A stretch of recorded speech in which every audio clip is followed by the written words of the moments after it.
महाशिवरात्रि की आप सभी दर्शकों को ढेर सारी शुभकामनाएं। फाल्गुन मास के कृष्ण पक्ष की चतुर्दशी तिथि के दिन महाशिवरात्रि मनाई जाती है और इस बार शुभ संयोग बन रहा है क्योंकि शिव योग के साथ सनातन धर्म में महाशिवरात्रि का विशेष महत्व है। और इस बार ये व्रत फाल्गुन मास के कृष्ण पक्ष की चतुर्दशी तिथि तो महाशिवरात्रि पर शुभ संयोग बन रहा है क्योंकि घनिष्ठा नक्षत्र में शिव जी और मां पार्वती की पूजा होगी। शिव नामक योग बन रहा है और इस दिन पूजा पाठ जलाभिषेक के साथ रुद्राभिषेक कर भगवान भोलेनाथ को प्रसन्न कर सुख सौभाग्य समृद्धि संतान की प्राप्ति के वरदान भी मांगे जाएंगे। हमारे पुराण कहते हैं कि महाशिवरात्रि के दिन भगवान शिव को सबसे ज़्यादा आप जल्दी प्रसन्न कर सकते हैं क्योंकि उनकी पसंदीदा तिथि में से एक है। इस दिन को पवित्र इसलिए भी माना जाता है क्योंकि माँ पार्वती और शिव जी का विवाह हुआ था। अब इस शुभ तिथि पर शास्त्रों में कुछ खास प्रयोग करने को बताए गए हैं जो आपको जीवन के परेशानियों से बाहर निकलने के रास्ते भी बताते हैं। तो क्यों ना इस महाशिवरात्रि के अवसर का फ़ायदा उठाया जाए और शिव जी को मनाई जाए। देखिए, महाशिवरात्रि शुभ तिथि पर मध्य रात्रि में शिव जी और माँ पार्वती की पूजा करने का विधान है। तो इस दिन सुख आरोग्य की प्राप्ति के लिए आप महामृत्युंजय मंत्र का जप भी कर सकते हैं ताकि आपका स्वास्थ्य अच्छा रहे और घर परिवार में सुख समृद्धि बढ़ी रहे। तो चलिए हम जानते हैं धन वृद्धि के लिए, घर में सुख शांति आने के लिए वो कौन सी वस्तु है जो शिव जी को अर्पित कर आप उनको प्रसन्न कर सकते हैं। देखिए, महाशिवरात्रि के दिन आप चाहते हैं कि घर में खूब सुख शांति हो, खूब खुशियां हो, आप लोग खूब प्रसन्न रहें, जीवन में कैसा भी किसी भी तरह का टेंशन ना हो। तो शिव जी को मनाने के लिए आप थोड़ा सा जौ वही जो पूजा में यूज होता है, आपको तो पता है यज्ञ में भी यूज होता है और जौ के बिना पूजा पूरी ही नहीं होती। जौ को हमारे पुराणों में कहा गया है ये स्वर्ण के समान है। तो जौ अगर शिवलिंग पर चढ़ाते हैं तो इसका मतलब आपने सोना चढ़ाया।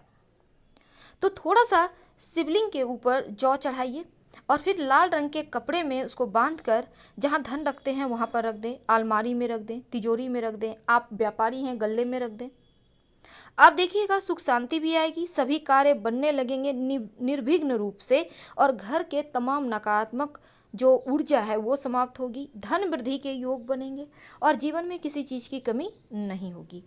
तो इस लाल रंग के कपड़े को मोटली बनाकर आप संभाल के रखें। अगर आपको लगता है जौ गीला हो चुका है तो कुछ समय के लिए उसको सूखने दें, फिर रखिएगा। अब देखिए, महाशिवरात्रि के दिन चारों प्रहर की पूजा करने का विधान है। आपको तो पता है 4 प्रहर की पूजा का कितना महत्व होता है शिवरात्रि में। तो महाशिवरात्रि के दिन जब आप 4 प्रहरों की पूजा करेंगे ना तो पहले प्रहर में आप गंगा जल से शिवलिंग का अभिषेक कीजिएगा। गंगा जल अगर ना हो तो प्लेन वाटर से कर सकते हैं, कोई दिक्कत नहीं है। अगर पानी में आप कुसा घास डालकर अर्पित करें तो जीवन के हर कष्ट ही मिट जाएंगे। इसके बाद आप दूसरे प्रहर में दूध से शिवलिंग का अभिषेक करें, यानी पहले दूध अर्पित करें फिर जल अर्पित करें। अब तीसरे प्रहर में शिवलिंग का दही से अभिषेक करें। दही लगाइए दोनों हाथों से शिवलिंग का, अच्छे से मलिए क्योंकि शिवलिंग को जितना आप हाथों से टच करेंगे, उसको मलेंगे, उतना ही ज़्यादा आपका भाग्योदय होता है। और जो दही है वो तीसरे प्रहर में अर्पित करना है और अंतिम प्रहर जो होगा उसमें आपको शहद अर्पित करना है और फिर शहद अर्पित करने के बाद गंगा जल से शिवलिंग का अभिषेक कीजिए। ऐसा करना सर्वोत्तम माना गया है, इससे मोक्ष की प्राप्ति होती है और धरती पर जितने दिन भी आप रहेंगे धन वैभव सुख प्राप्त होता रहेगा।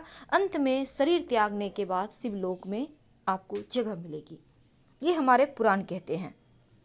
अब महाशिवरात्रि की रात्रि को शिव जी की पूजा तो होगी लेकिन जागरण का भी विधान है। अगर आप निश्चित काल की पूजा जो आधी रात में की जाती है करना चाहते हैं तो 12:06 से करीब 1 बजे तक का वक्त है, आप इस समय कर सकते हैं। उनके मंत्रों का अनवरत जप करें, नमः शिवाय नमः शिवाय, इस मंत्र को आप बंद ना होने दें।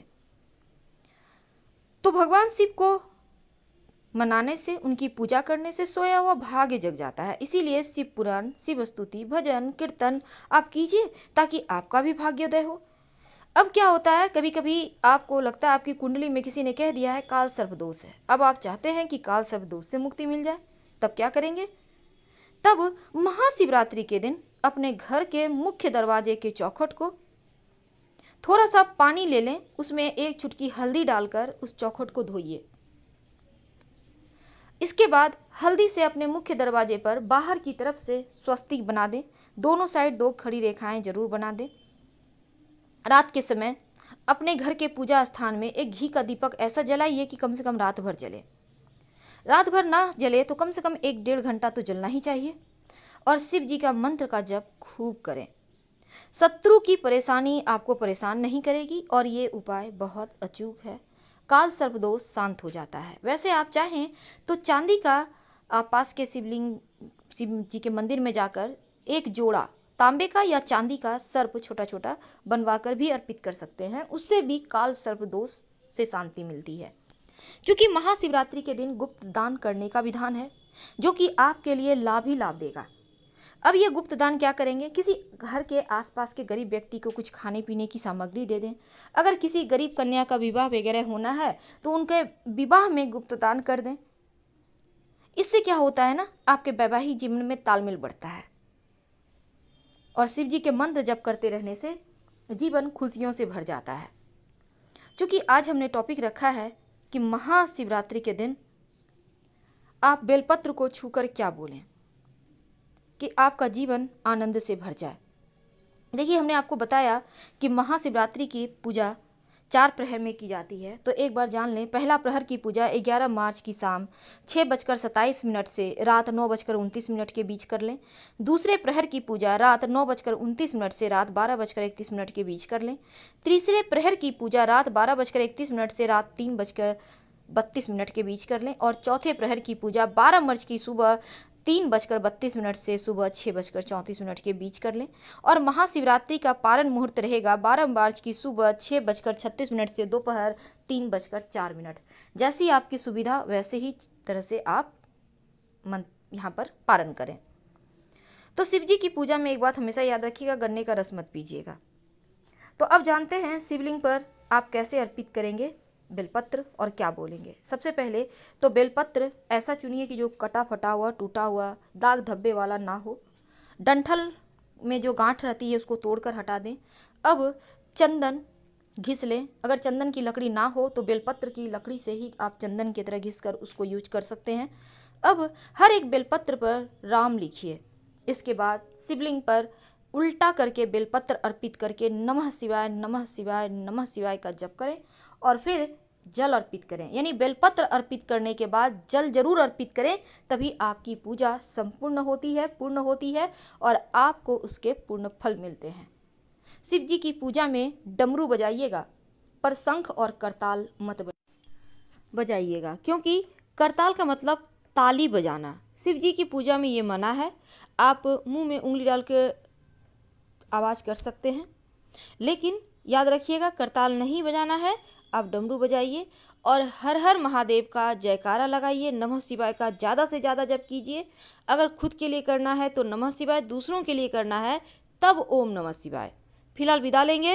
हर हर महादेव।